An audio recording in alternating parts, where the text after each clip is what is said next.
속보, 미쳤다 정말. 이거였어. 홍명보 손흥민 독대했던 이유. 제 정신이 아닌 것 같다. 홍명보 유럽까지 날아가서 손흥민 독대한 이유 추측 파장. 막내에서 캡틴으로. 홍명보 감독은 10년 전 막내에서 주장이 된 손흥민을 신뢰하고 있었다. 대한민국 축구 국가대표팀 사령탑에 오른 홍명보 감독이 29일 오전 11시 서울 종로구 신물로에 위치한 축구회관에서 취임 기자회견을 열었다. 이 자리에 참석한 홍명보 감독은 5개월간 여러 논란으로 국민들에게 심려를 끼쳐 죄송하다. K리그 팬들과 약속을 저버린 것에 대한 죄송한 마음을 가지고 있다. 울산 팬들에게 사과와 용서를 구하고 싶다. 울산 팬들의 뜨거운 지지와 응원을 통해 감독으로 재기할 수 있었다. 팬들을 실망시켜서 다시 한번 고개 숙여 죄송하다는 말씀을 드린다며 기자회견에 앞서 고개 숙여 사과를 했다. 대한축구협회는 지난 10에서 12일 사흘 동안 남자 국가대표팀 감독 선임건으로 2024년 4차 이사회 서면 결의를 실시했다. 해당 건은 23명 중 21명의 찬성으로 승인되었다.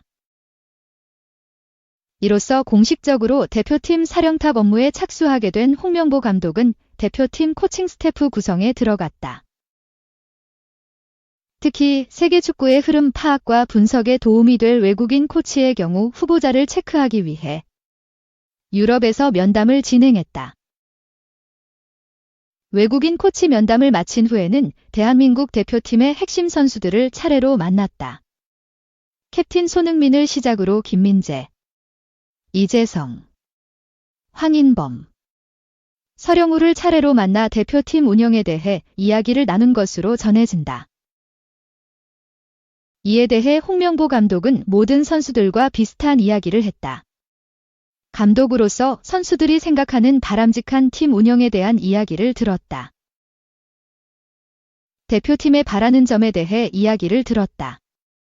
선수들에게 어떻게 대표팀을 운영할 것인지 이야기를 했다. 선수들과 공감하는 부분도 있었다.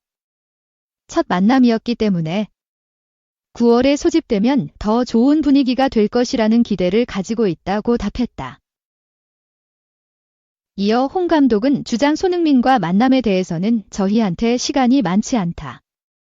큰 변화를 주기는 어렵다. 손흥민을 주장으로 신뢰를 한다. 지금까지 해왔던 역할을 할 것이다. 다만 그 선수가 너무 많은 부담감을 갖지 않도록 노력하겠다. 가지고 있는 부담감을 나눠 가질 수 있도록 노력하겠다. 선수들과 모든 것을 이야기하지는 않았지만 느낌을 받은 것이 있다. 선수들이 필요한 것이 있다면 바로 적용할 것이다. 대화를 통해 발전시키겠다. 이면서 강한 신뢰를 드러냈다. 2. 막내서 주장으로 홍명보 감독. 런던서 캡틴 손흥민과 1시간 독대 해외파들 면담 후 귀국. 홍명보 축구대표팀 감독이 주장 손흥민과 1시간가량 독대했다. 대한축구협회는 홍 감독이 현지 시간으로 19일 오후 영국 런던 모처에서 손흥민과 만나 1시간 정도 대화를 나눴다고 20일 밝혔다. 축구협회 관계자는 손흥민이 토요일, 20일에는 연습 경기가 있어 전날 오후, 19일에 만남이 이루어졌다. 1시간 동안 단둘이서 대화를 나눴다. 무슨 얘기를 나눴는지는 향후 홍 감독이 직접 얘기할 사안지라고 말했다. 홍 감독은 현재 외국인 코치 물색차 유럽을 찾았다. 영어, 스페인어에 능통한 수행 직원 1명과 동행하고 있으나 손흥민과 만났을 때는 이 직원을 물리고 독대한 것으로 알려졌다. 아직 정확히 어떤 이야기가 오갔는지는 알 수 없지만 최근 대표팀을 둘러싼 잡음이 걷잡을 수 없이 커지고 있는 만큼 선수단 안팎으로 영향력이 큰 손흥민에게 중심을 잡아달라고 요청했을 것으로 여겨진다. 지난 2월 위르겐 클린스만 경질 이후 대표팀 감독 선임 과정은 논란의 연속이었다. 외국인 감독으로 무게가 기울던 선임 작업은 부족한 예산 등 현실적인 벽에 부딪히며 방향을 잃었다. 3월과 6월 A매치 모두 황선홍, 김도훈이라는 국내파 임시 감독으로 치른 대표팀을 결국 돌고 돌아 K리그 1 울산 HD를 이끌던 홍 감독이 이끌기로 했다. 홍 감독은 지난 10일 광주FC전 이후 가진 기자회견에서 어떻게 보면 내 축구 인생의 마지막 도전이 될 수 있다는 생각이 있었다. 한편으로는 예전에 실패를 했었던 과정과 그 이후의 일들을 생각하면 끔찍한 일이지만 반대로 다시 한번 도전해보고 싶다는 강한 승부욕이 생겼던 것도 사실이었다. 라며 대표팀 감독직 수락 이유를 밝혔다. 여러분도 아시겠지만 제 인생에서 가장 큰 어려운 시기가 2014년도 월드컵 끝나고였다. 끝난 후에 그 상황은 굉장히 힘든 상황이었다. 솔직한 심정으로는 가기 쉽지 않았다라면서 10년 전 국가대표 또는 축구인 홍명보의 삶의 무게를 그때 내려놓을 수 있어서 홀가분했던 것도 사실이었다. 그렇기 때문에 지난 2월부터 내 이름이 내 의도와 상관없이 전강위 축구협회 언론에 나올 때 정말로 괴로웠다.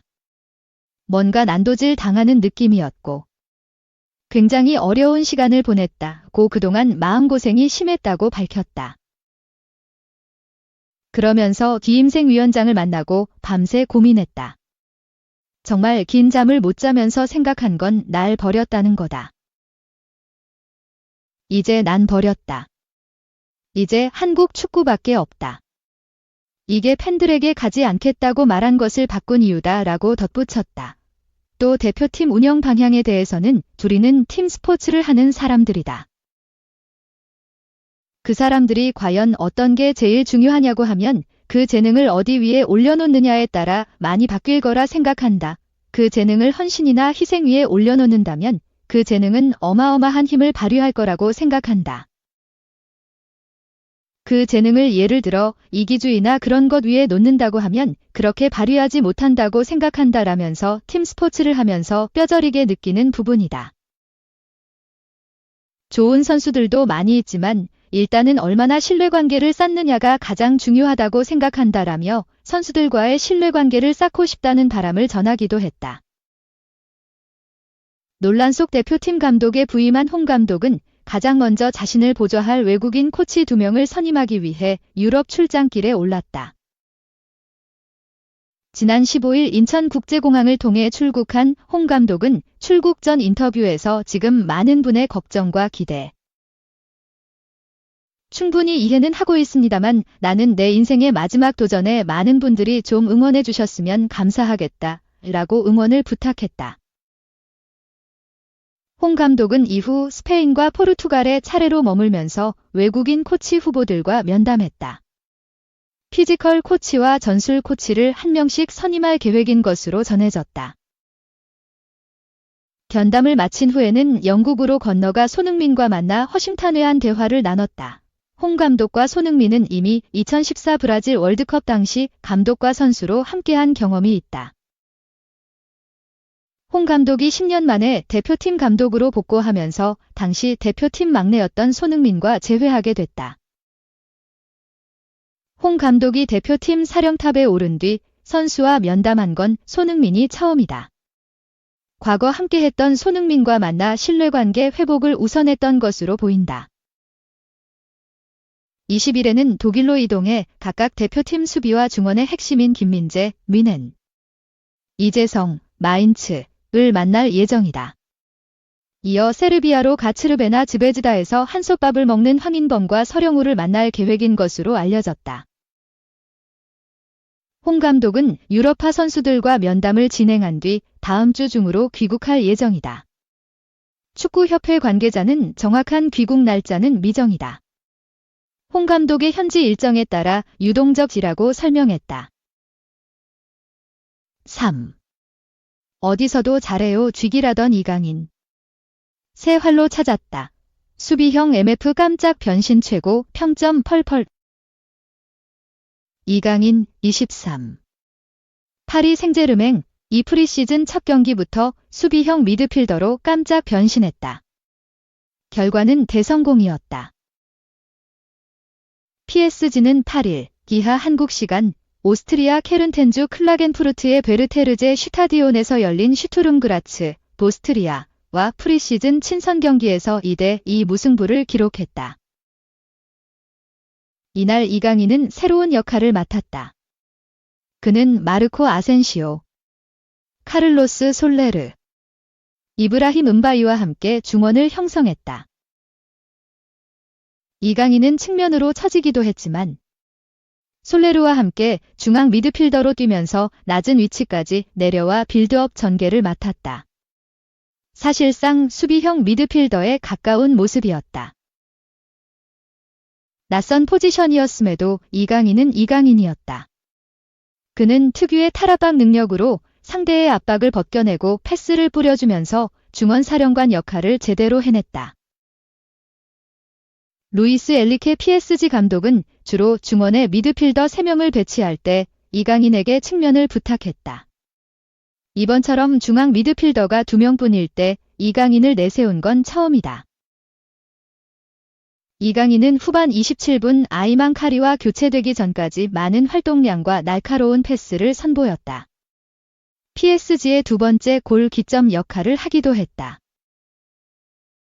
그는 팀이 1대0으로 앞서고 있던 전반 12분 원터치 전진 패스 한 방으로 상대 수비 라인을 허물었다. 공을 받은 랑달콜로 무아니가 정확한 컷백 패스로 솔레르의 골을 도왔다. 다만 PSG는 신예 선수들이 많은 탓인지 조직력이 부족했다.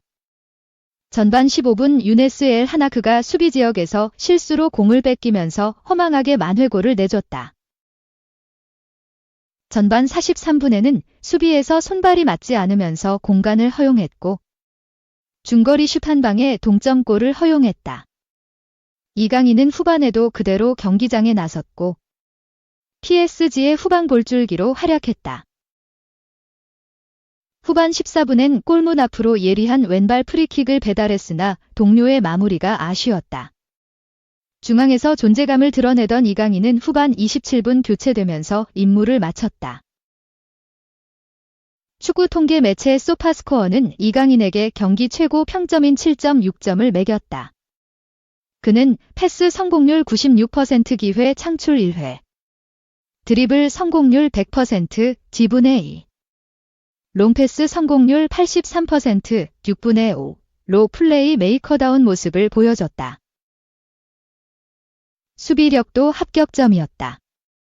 상대가 약팀인 만큼 수비에 집중할 일은 많지 않았지만 이강인은 지상볼 경합 승률 83%, 12분의 10, 태클 성공 2회 등을 기록했다. 몸싸움과 경합에서도 밀리지 않는 단단한 활약이었다.